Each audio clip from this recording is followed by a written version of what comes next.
Comment savoir si une idée est bonne? Est-ce qu'il suffit qu'elle soit généreuse ou qu'elle parte d'une bonne intention? Pendant longtemps, c'était un peu comme ça que je réfléchissais. Je regardais surtout les objectifs affichés.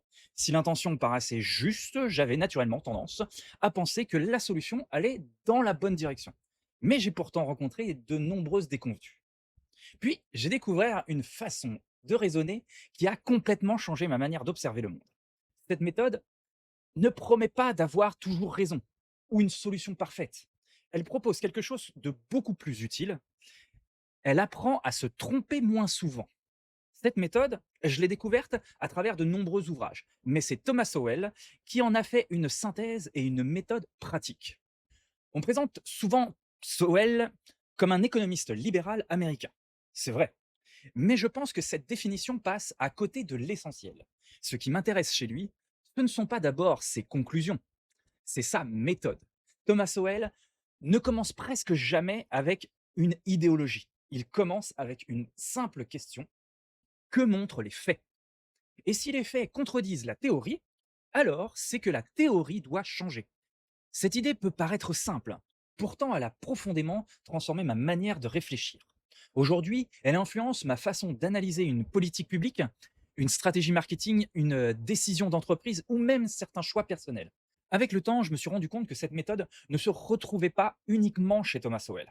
On la retrouve aussi chez Bastiat, Hayek, Milton Friedman, Nassim Taleb et bien d'autres penseurs qui ont un point commun. Ils cherchent moins à défendre une idée qu'à comprendre le réel.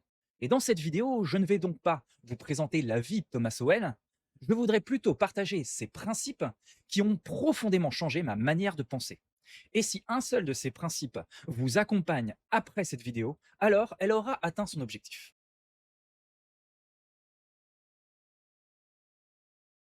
Si je devais résumer toute la pensée de Thomas Sowell en une seule idée, ce serait celle-ci. Avant de défendre une théorie, regardez ce qu'elle produit dans le monde réel. Ça paraît évident, hein? Et pourtant, nous faisons souvent exactement l'inverse. Nous commençons par adopter une idée, puis nous cherchons les arguments qui la confirment. Notre cerveau fonctionne comme un avocat. Il défend une position, bec et ongle. La méthode empirique demande de faire l'inverse. Elle demande de devenir un enquêteur. Elle ne pose pas la question qu'est-ce que je voudrais être vrai. Elle pose la question qu'est-ce qui est vrai. Pour y répondre, Soel suit toujours le même chemin. D'abord, il observe, que se passe-t-il dans le réel? Ensuite, il compare, les mêmes résultats apparaissent-ils ailleurs? Existe-t-il d'autres explications possibles? Puis, il mesure. Les chiffres confirment-ils cette impression? Les conséquences sont-elles durables ou seulement temporaires? Alors seulement, il peut commencer à conclure. Et surtout, il accepte de corriger sa conclusion si de nouveaux faits apparaissent. C'est cette dernière étape qui me semble la plus importante. Beaucoup de personnes pensent que changer d'avis est un aveu de faiblesse. Stoel défend exactement l'idée inverse. Changer d'avis face à des preuves solides est une force. C'est le signe que l'on cherche à comprendre le réel et non à protéger son ego. C'est probablement le principe qui a le plus changé ma manière de réfléchir. Aujourd'hui, lorsque j'analyse une idée, j'essaie de ne plus commencer par me demander ce que j'aime, je commence par une question beaucoup plus pertinente. Qu'est-ce que les faits me racontent? À partir du moment où l'on adapte cette discipline, notre rapport aux idées change complètement. On ne cherche plus à avoir raison, on cherche à comprendre.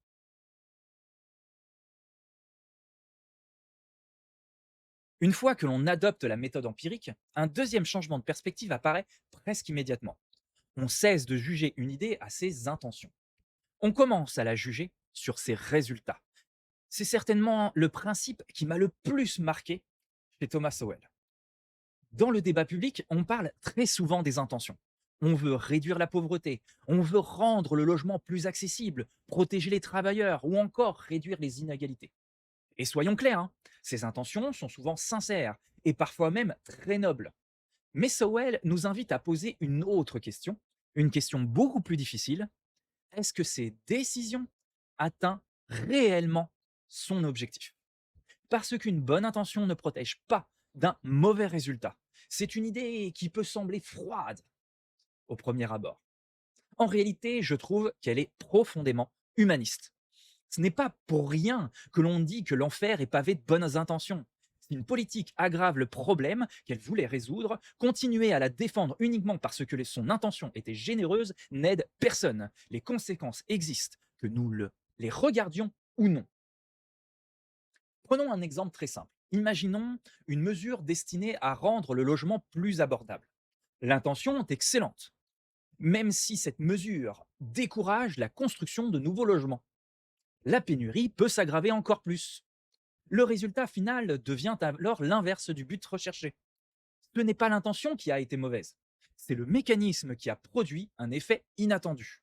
Et c'est précisément ce que Thomas Sowell cherche à comprendre. Il ne demande pas si une idée est morale, il demande d'abord si elle fonctionne. Depuis que j'ai découvert cette manière de réfléchir, je me surprends beaucoup moins à débattre des intentions. Je préfère discuter des conséquences. Parce qu'au final, ce sont elles que les gens vivent au quotidien. Et c'est peut-être la leçon la plus importante de Thomas Sowell. Les intentions décrivent ce que nous espérons, les résultats révèlent la réalité.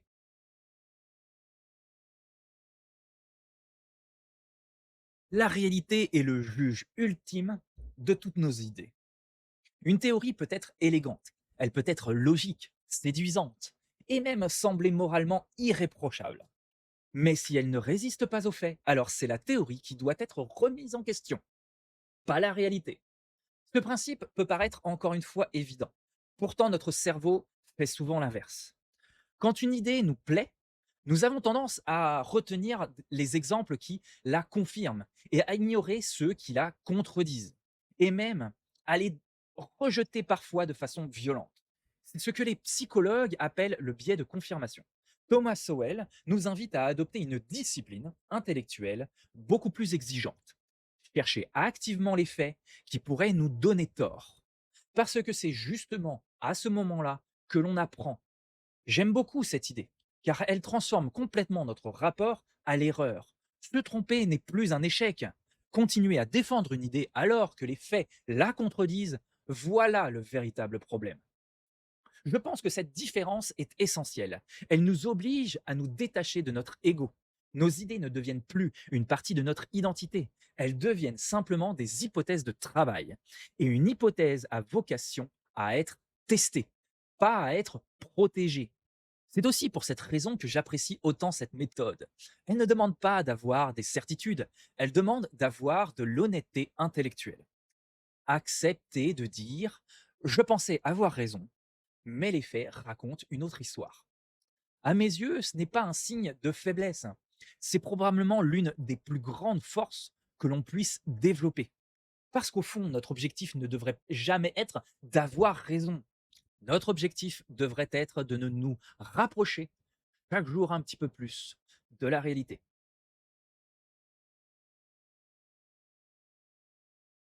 Pour comprendre l'économie selon Thomas Sowell, il nous faut d'abord oublier l'argent.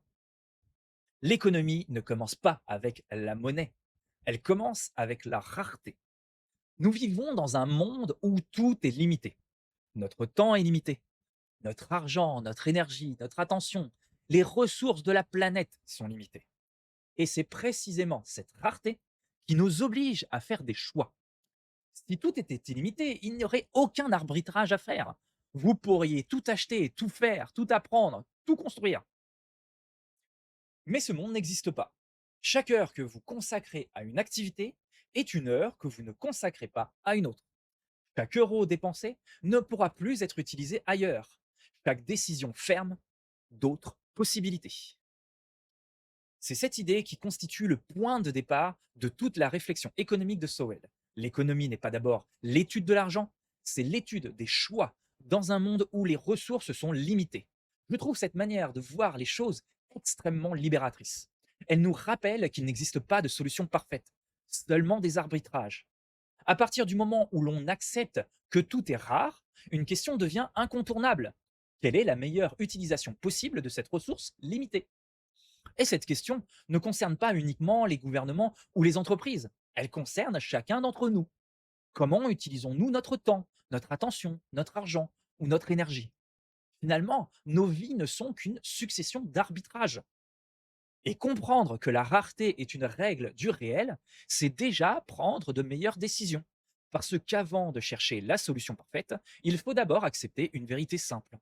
On ne peut pas tout avoir. Il faut donc apprendre à choisir.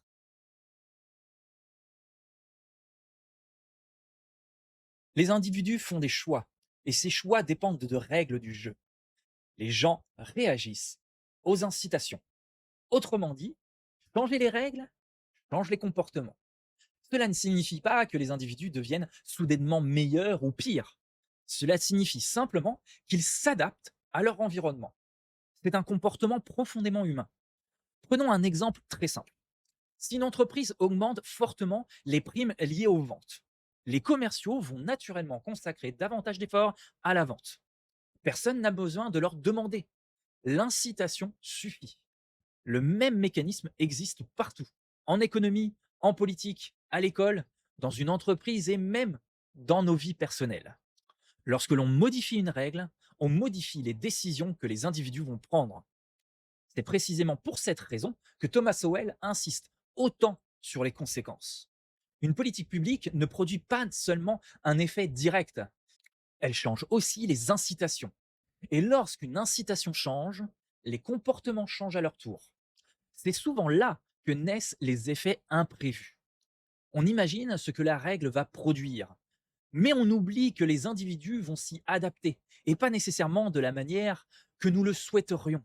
Depuis que j'ai compris ce mécanisme, je regarde beaucoup moins les discours, je regarde les règles. Parce que parce que ce ne sont pas les intentions qui façonnent une société, ce sont les comportements. Et les comportements dépendent en grande partie des incitations créées par les règles. Si vous voulez comprendre ce qui va se passer demain, ne regardez pas seulement ce que les gens disent, regardez surtout ce que les règles les encouragent à faire.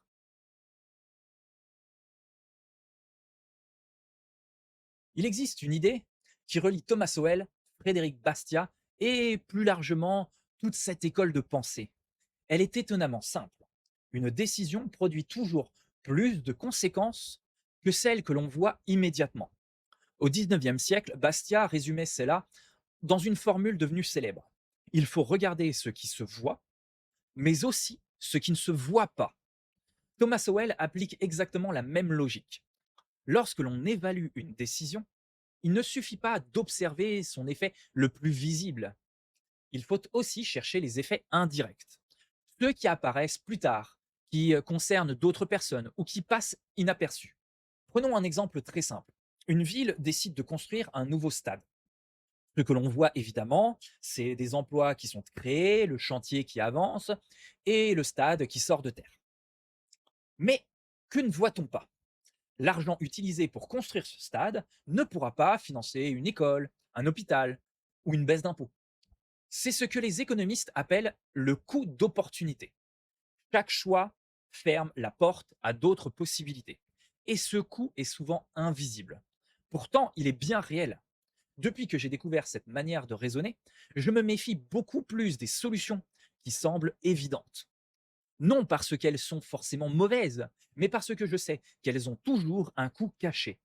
La vraie question n'est donc pas plus qu'est-ce que cette décision va apporter. La vraie question devient à quoi allons-nous renoncer pour obtenir ce bénéfice.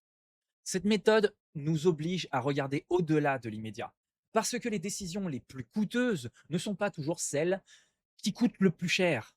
Ce sont souvent celles dont on oublie de compter le prix invisible.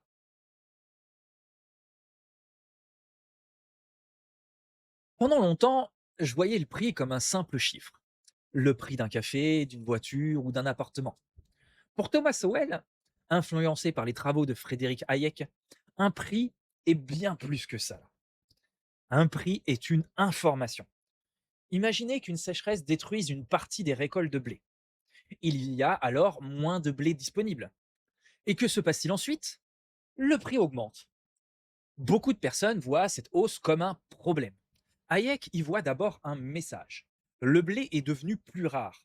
Sans qu'aucune autorité n'ait besoin de prévenir toute la population, cette information se diffuse immédiatement. Les consommateurs réduisent leur consommation, les agriculteurs cherchent à produire davantage, les entreprises recherchent des alternatives.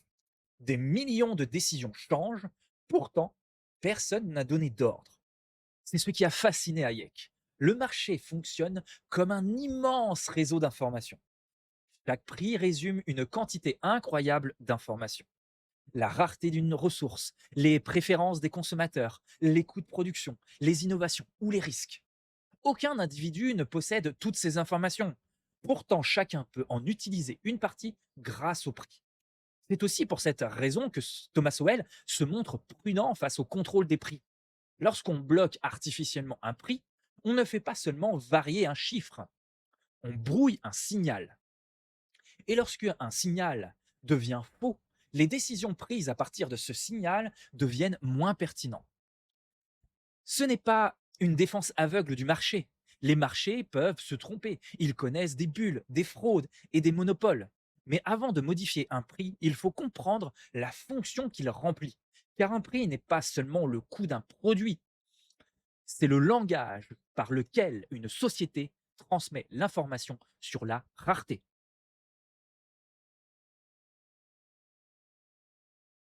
Si personne ne dirige tout cela, pourquoi le système ne sombre-t-il pas dans le chaos?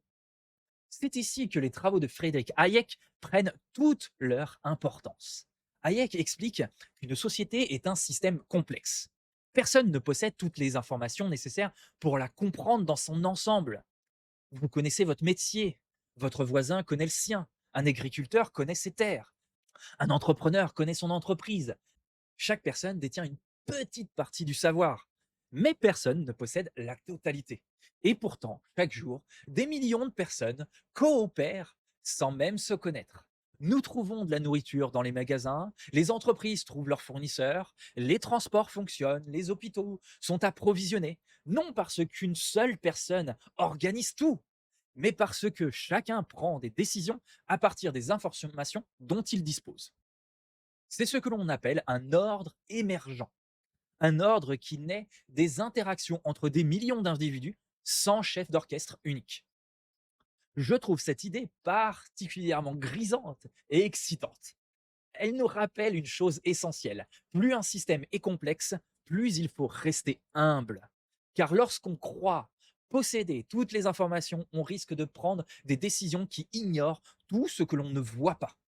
C'est précisément ce qui relie Hayek à Thomas Sowell. Tous les deux nous invitent à nous méfier d'une illusion très humaine. L'illusion de croire que nous comprenons un système parce que nous en comprenons une petite partie. Comprendre un mécanisme n'est pas comprendre l'ensemble du système. C'est probablement l'une des leçons les plus difficiles à accepter. Plus le réel est complexe, plus l'humilité devient un outil de connaissance.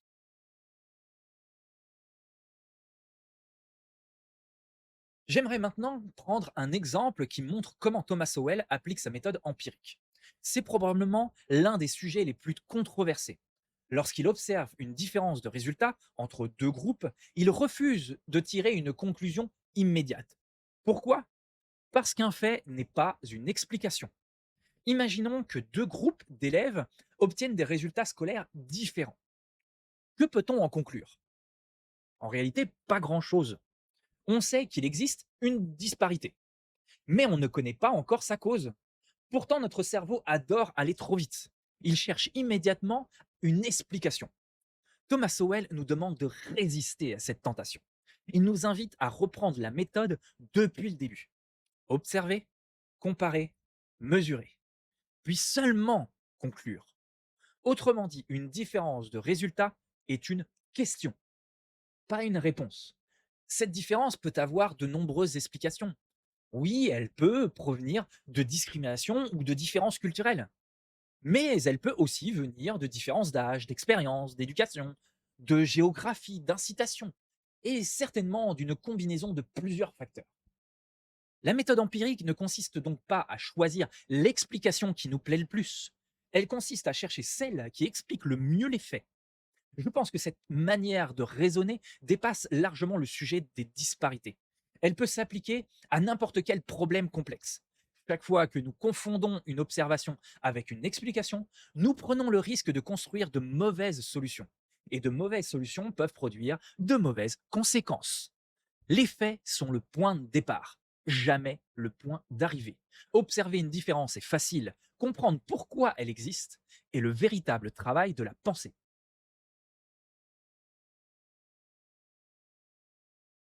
À ce stade, on pourrait se dire que cette méthode est finalement assez simple. Observer, comparer, mesurer, conclure, corriger. Alors pourquoi est-elle rarement appliquée? Je pense que la réponse, elle est simple. Parce qu'elle va à l'encontre de notre fonctionnement naturel, tout simplement. Notre cerveau aime les réponses rapides. Il aime les explications simples, les histoires où il y a un gentil, des méchants et une cause unique. C'est normal. Pendant des millions d'années, cette façon de raisonner nous a permis de prendre des décisions rapidement.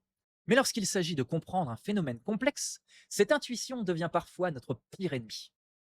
Les intentions nous séduisent davantage que les conséquences, parce qu'elles parlent à nos émotions.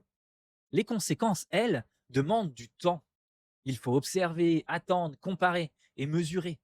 Accepter que la réalité soit parfois plus compliquée que le récit que nous avions en tête.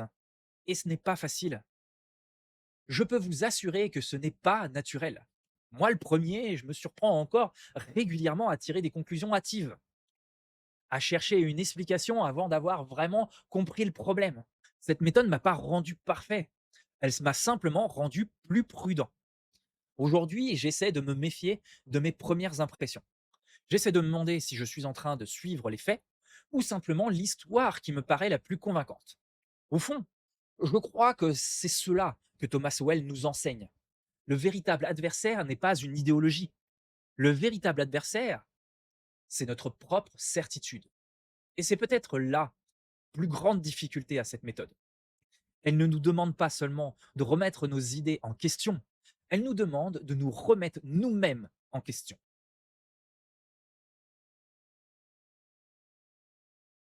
Alors, est-ce que cette méthode me permet de prendre de meilleures décisions? Pour moi, la réponse est clairement oui. Aujourd'hui, elle influence pratiquement tout ce que je fais. Quand j'analyse une politique publique, je regarde d'abord les résultats.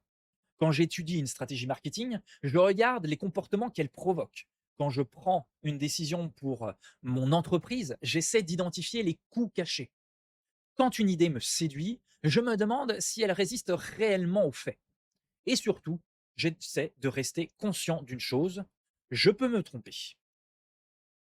Cette phrase est devenue beaucoup plus importante pour moi qu'elle ne l'était auparavant. Parce que si l'objectif est de comprendre le réel, alors changer d'avis n'est pas une défaite, c'est parfois un progrès. Cette méthode m'a aussi appris à ralentir, à résister au besoin d'avoir immédiatement une opinion sur tout et accepter de répondre que je ne sais tout simplement pas. Je trouve cette réponse beaucoup plus honnête que de défendre une certitude construite sur trop peu d'informations. Finalement, ce que Thomas Sowell m'a transmis dépasse largement l'économie. Il m'a transmis une discipline intellectuelle, une manière d'observer le monde avec un peu plus d'humilité. Un réflexe consiste à chercher les mécanismes avant de chercher les coupables, à chercher une conséquence avant de juger les intentions, à laisser le réel corriger mes idées plutôt que d'essayer de faire entrer le réel dans mes convictions. Je ne considère pas cette méthode comme une vérité absolue, mais comme un garde-fou contre mes propres biais. Et si je devais résumer tout ce que Thomas Sowell m'a apporté en une seule phrase, ce serait celle-ci. Les idées passent, les convictions évoluent, mais le réel, lui, a toujours le dernier mot.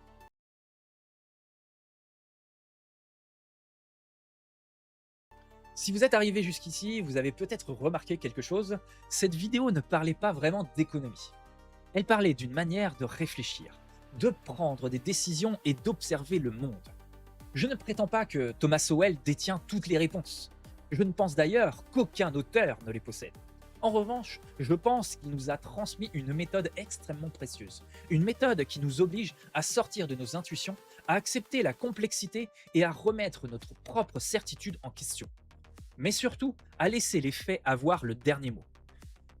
C'est exactement pour cette raison que cette méthode est devenue un pilier de ma façon de penser. Elle me rappelle qu'une idée séduisante peut produire de mauvaises conséquences, qu'une intuition peut être contredite par les faits, qu'une bonne intention ne suffit pas à construire une bonne décision, et que le réel est souvent plus complexe que les histoires que nous racontons. Je crois que nous vivons dans une époque où chacun cherche à défendre son camp, à confirmer ses convictions et à gagner des débats. Thomas Sowell propose une autre réflexion. Cherchez d'abord à comprendre, puis seulement à conclure. Et je pense que cette différence change tout.